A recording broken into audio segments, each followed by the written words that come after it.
This is CGTN, China Global Television Network. China and the United States, the two largest economies the world has ever known, two of the mightiest militaries, and two technological powerhouses, have clashed on geopolitics, in trade, and over values. Have they reached the point of no return, ending the era of openness and cooperation as we knew it? Or will they escape the curse of history and find a new paradigm of great power coexistence, or to borrow Henry Kissinger's word, of co-evolution? Hello and welcome to this special program, Seeking the Right Track, Beijing, Washington, and beyond. I'm Wang Guan. All eyes are on San Francisco, where Chinese President Xi Jinping and U.S. President Joe Biden had this hours-long talk. President Xi spoke in the plainest language possible about what he believes to be the right future for China-U.S. relations. My view is consistent, which is that major country competition is not the prevailing trend of current times and cannot solve the problems facing China and the United States or the world at large. Planet Earth is big enough for the two countries to succeed, and one country's success is an opportunity for the other. That was a positive and constructive tone. In fact, this has been a consistent Chinese position in the past 10 years. President Biden said the two sides made real progress during this meeting before posting on social media X that it is vital that President Xi and himself understand each other, quote-unquote, leader to leader. I just concluded several hours of meetings with President Xi, and I believe they were some of the most constructive and productive discussions we've had. I've been meeting with President Xi since both of us were vice president over 10 years ago. Our meetings have always been candid and straightforward. We haven't always agreed, but they've been straightforward. And today, build on the groundwork we laid over the past several months of high-level diplomacy between our teams. We've made some important progress, I believe. What does the Chinese side see coming out of this summit? Chinese Foreign Minister Wang Yi briefed the press in San Francisco. The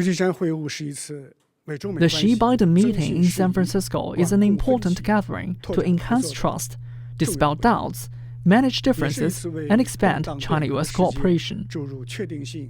The meeting also injects certainty and stability into a changing world. San Francisco is not the end. It should be a new beginning. The two countries decided to enhance cooperation on climate, artificial intelligence, anti-drug trafficking, and exchanges among students, business people, and sportsmen. The communications between the two militaries are also expected to be resumed, though Beijing warns that respecting China's core national interests, including Taiwan, is crucial. These are all encouraging statements, and they have been months in the making. But the success of these initiatives lies in their implementation, and in not letting politics get in the way of good policies. Will this summit put the floor under a worryingly deteriorating relationship before it rebounds? Or is it merely an exercise in window dressing some of the fundamental and structural differences that are destined to resurface over time? The two presidents last met in Bali, Indonesia, on the sideline of the G20 summit. The Bali meeting reassured the world and rekindled hopes of reversing the downward spiral in China-U.S. relations. President Biden said the U.S. doesn't want a new Cold War with China, while President Xi said pushing for decoupling and severing supply chains ran counter to the principles of market economy and undermine international trade rules. But it was not a smooth sail from Bali to San Francisco. First, it was the U.S. fuss over what Beijing calls a satellite balloon flying over the United States. Then the U.S. approves a $500 million arms sales to Taiwan and numerous sanctions targeting Chinese companies and technological capabilities. Yet Beijing's position towards Washington has been consistent. It wants a cooperative and constructive relations with the U.S., economically, politically, and otherwise. But China will also stand up to American provocations and bully. What many believe to be Beijing's consistency and strategic patience paid off. When the noises in politics died down, the two sides carved out new paths for engagement. In May, Chinese top diplomat Wang Yi met with U.S. National Security Advisor Jake Sullivan in Vienna, Austria, and called for a return to Bali agenda. A series of high-level talks and meetings followed. What's the cornerstone for U.S.-China bilateral ties? Well, I think it's the U.S. people and the Chinese people. Two countries sometimes also have differing views. And so we have to be able to come together at the table, have discussions, and work on solutions together. I think people-to-people ties is really important because we develop understanding. First visiting the United States in his 30s in 1985, President Xi Jinping appreciates the value of people-to-people engagement. He sent a letter to China-U.S. Sister Cities Conference, to the National Committee on U.S.-China Relations, to the U.S.-China Youth and Student Exchange Association. My 2 visits to Washington State left me with beautiful memories. I recall a vividly wonderful performance by Lincoln High School students 8 years ago. And to Philadelphia Orchestra. The Chinese leader also met with Henry Kissinger, Bill Gates. We need to learn about each other's societies and cultures, I think, in order for us to have peace together.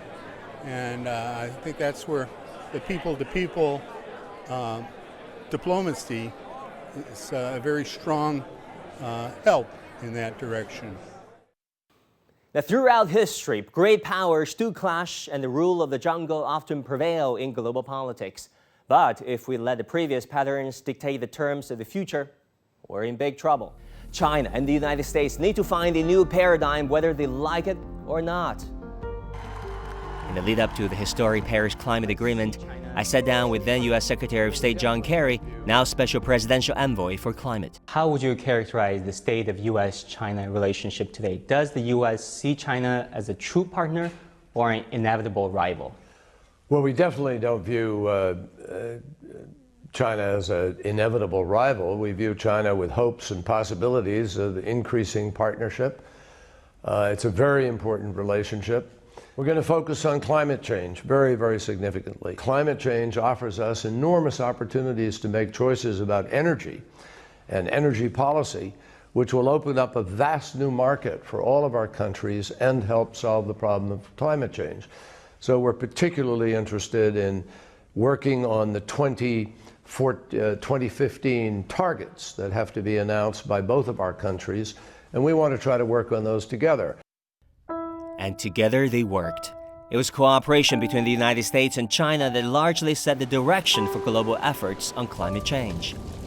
Now, as COP28 is taking place soon, the world is once again looking at China and the United States for leadership.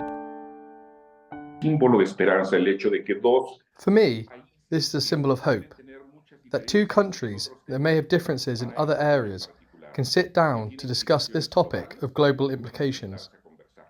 Mexico has just suffered an enormous catastrophe caused by global climate change, and the entire world is looking to see what decisions will be made at COP28.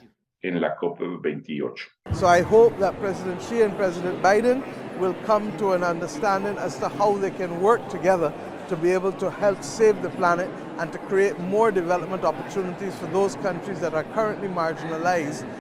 And it's not just about climate. On trade and global supply chain, despite the hype surrounding decoupling and de-risking, and despite COVID, China-US trading goods hit record highs in 2022, reaching $690 billion. That is according to US official data. And in fact, if one looks at trade numbers between 2013 and 2022, they remained amazingly steady, ranging from $560 billion and $690 billion.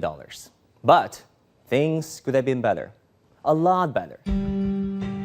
According to the Peterson Institute for International Economics, ending the trade war with China would reduce America's CPI by 1.3 percentage points. The National Retail Federation also calculated that additional tariffs imposed on Chinese goods since 2018 have cost U.S. importers some $136 billion and U.S. consumers $1,200 per household a year. Moreover, according to the Tax Foundation, tariffs have cost Americans $80 billion, reduced GDP by 0.22%, and eliminated 173,000 full-time jobs since 2018. But if you look at trade, that's still growing. What do you make of that? When you have developed sources, it's much more difficult to change a supply chain than political people think. Tariffs have created some supply chain disruption, but the theory of tariffs was flawed. So what it was, it didn't return trade to the United States. it was a diversion of trade. Also, people haven't realized it's inflationary. So the cost of the goods manufactured in Vietnam, because of the infrastructure and other problems in getting going, in Mexico, is higher than it was in China. So that's actually added slightly to inflation. The trade tensions between China and the United States have brought significant uncertainty and anxiety into the lives of ordinary people. One of the sectors hit hardest is agriculture, what used to be the most productive and promising areas of win-win cooperation between these two countries. Meet John Kiefner, a farmer from Manhattan, Illinois, a third-generation farmer working on this very land.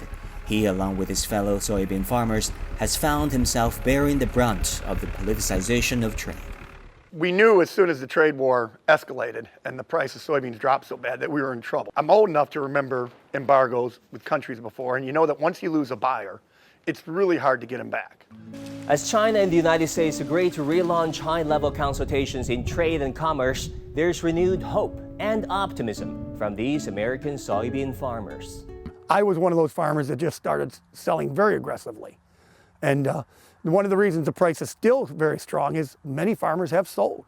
Literally every time I sold, and I sold in some increments, a couple weeks later it got better. So I just sold more, and then it finally ran out of grain to sell. Their buying has been very meaningful and very significant on multiple fronts, be it corn, soybeans, pork, even ethanol. It's real, and it does make a big difference to the American farmer to have that demand sitting out there wanting our product. What about the effects of tariff war launched by Donald Trump against China, which was largely inherited by Joe Biden, who even doubled down on China in so-called strategically sensitive areas, such as semiconductors? According to Peterson Institute for International Economics, tariffs have hurt U.S. manufacturing output, employment, and exports. American importers did bear the costs of tariffs in the form of higher prices. The U.S. tariffs that remain in place continue to impede American companies' access to imports. Higher costs hurt American firms' competitiveness in the U.S. and international markets. I don't think anybody can stop globalization. Many people can try to slow it down, but at the end, the globalization is going to move forward. Because the anti-globalization, the cost will be too high. Politicizing the economy hurts not just the United States. The IMF's forecast is for global growth to slow from 3.5% in 2022 to 3% in 2023 and 2.9% in 2024, well below the average of 3.8% between the year 2000 and 2019, a period before a high-profile China-US economic confrontation. In the era of nearshoring and friendshoring, more companies and indeed more countries increasingly find themselves having to navigate through these geopolitical complexities. Smo mi preuzimali obavezu da ćemo zbog naše pripadnosti Europskoj uniji i u NATO-u prekidati svoje odnose i svoja tradicionalna prijateljstva.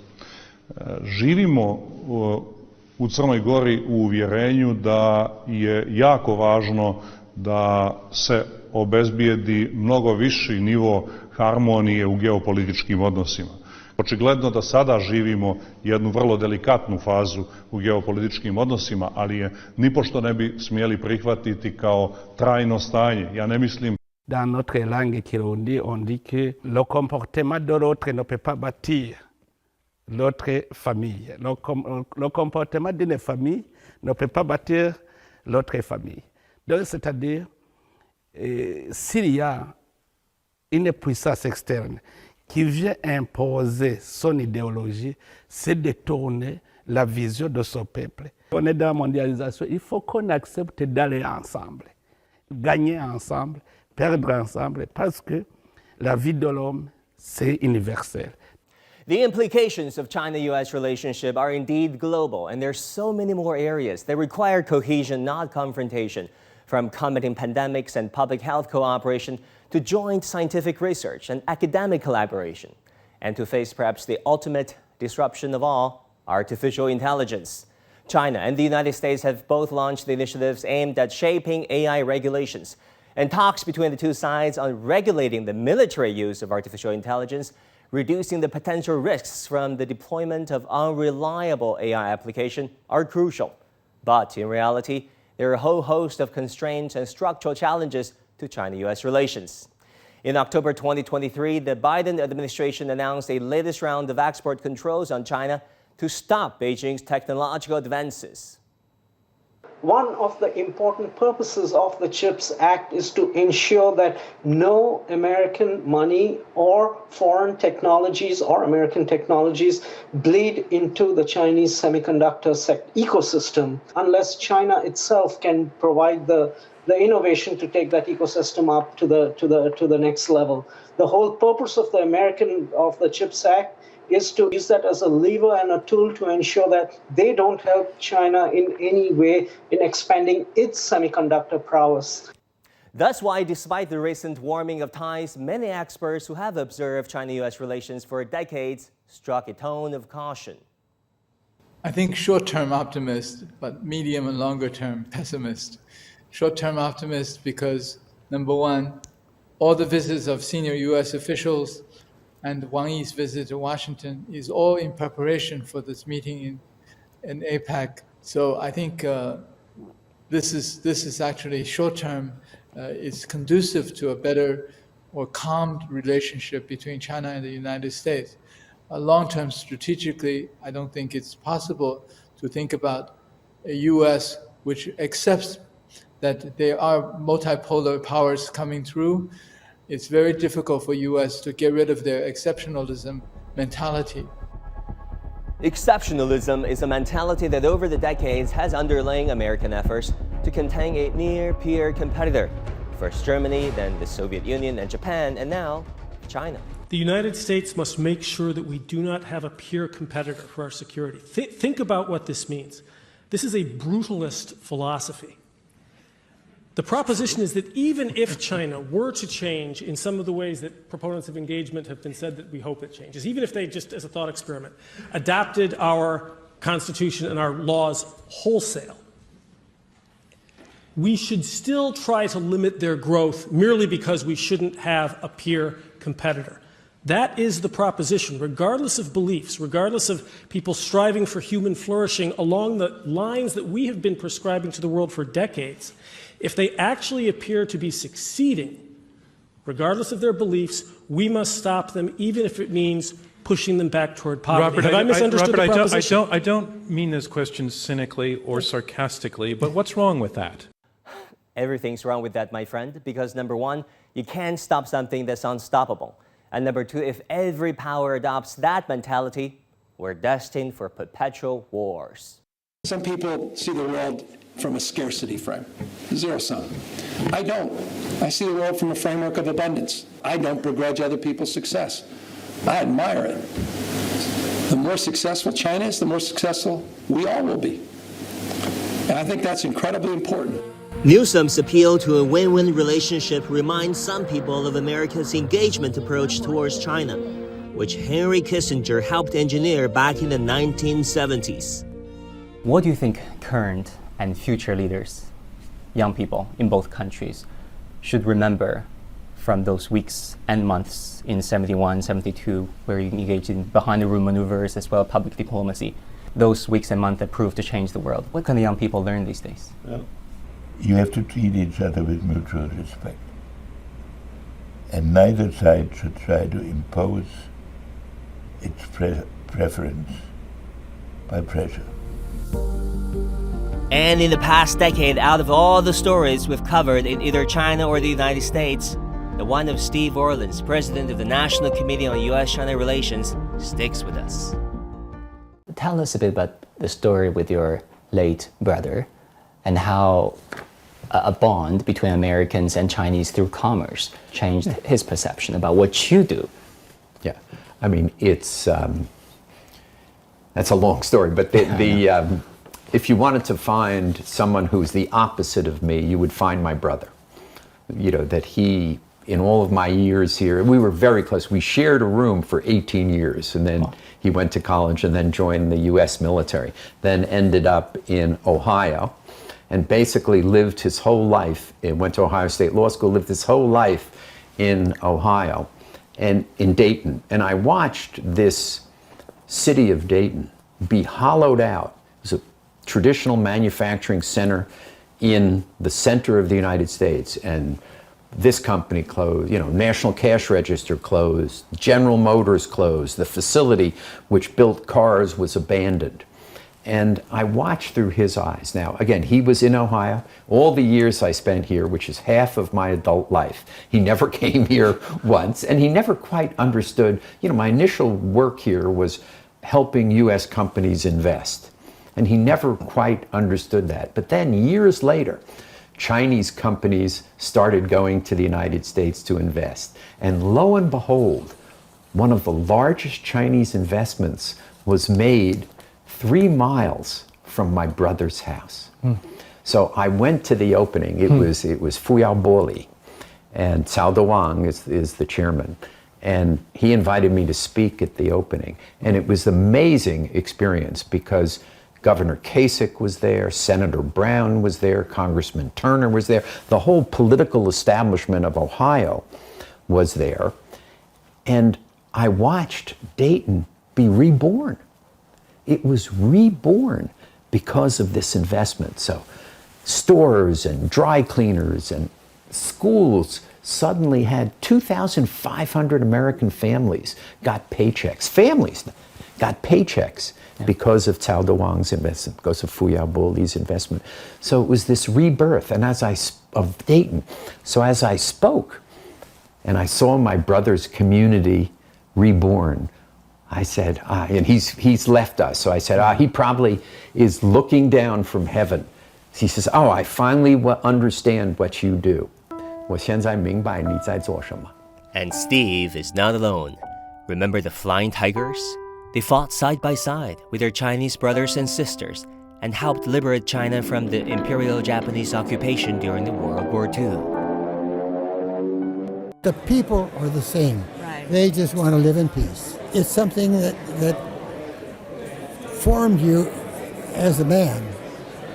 As a person, isn't it? And also, it made lifelong friends. A group of men started friendship in China. When they got home, they said, let's continue. My father would be 103 in a week had he survived, and he was a veteran of the Pacific Theater during World War II. And he would have been so appreciative to know that all of us had the opportunity to understand just a part of what happened and what it took for all of us to come together to make a difference and end that war. And now they're back, 80 years on, to the land where they and their fellow soldiers fought and died for. We should sing for that, shouldn't we? As David Booth once did and still does today. He's a violinist of Philadelphia Orchestra. The orchestra just toured China to celebrate the 50th anniversary of their first trip to China in 1973. Yes, it's been quite a wonderful, remarkable journey. I'm sort of amazed that I've lasted for 50 years, but I'm very glad. It was my first time taking a trip outside of the United States. And so to come to China was remarkable in itself. I mean, I had, of course, heard about China from school books and from geography and things and seeing it on TV. But I never dreamed that I would be able to come and see it, especially at such an early time. And the experience of that and the people that I've met and making music with the people that I've met throughout the years has been incredibly important and one of the most satisfying things I have to say in my life.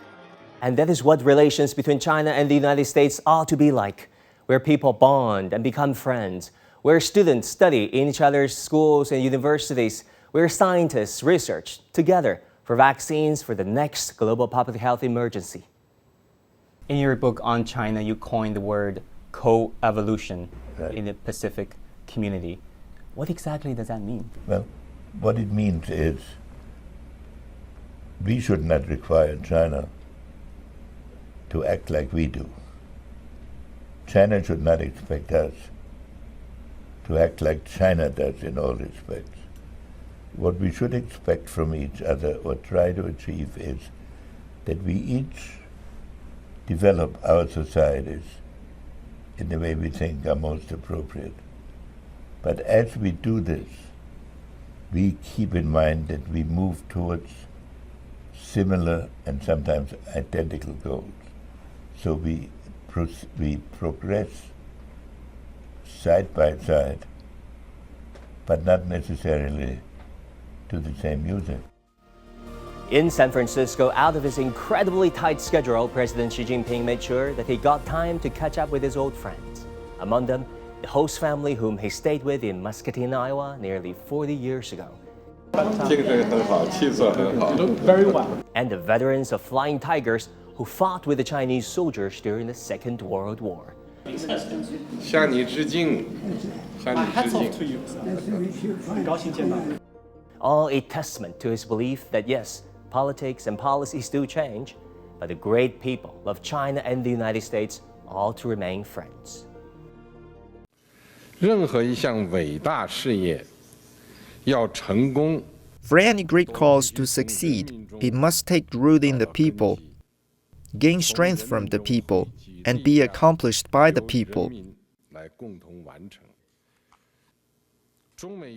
Growing China-US friendship is such a great cause. Let us galvanize the Chinese and American peoples into a strong force to renew China-US friendship, advance China-US relations, and make even greater contributions to world peace and development. 做出更大贡献。 It is high time that China and the United States moved away from the old paradigms of great power conflicts, the exclusive camps, and the proxy wars, and show the world that a new type of great power relationship is possible. Thanks for watching this special program. I'm Wang Guan in Beijing. Bye for now.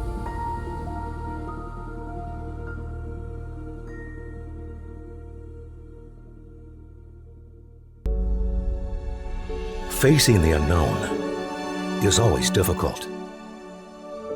In a world in turmoil, it's easy to lose orientation. But when the storms come, we have to see the possibilities, reinvent, find new opportunities, discover a path forward. CGTN, see the difference.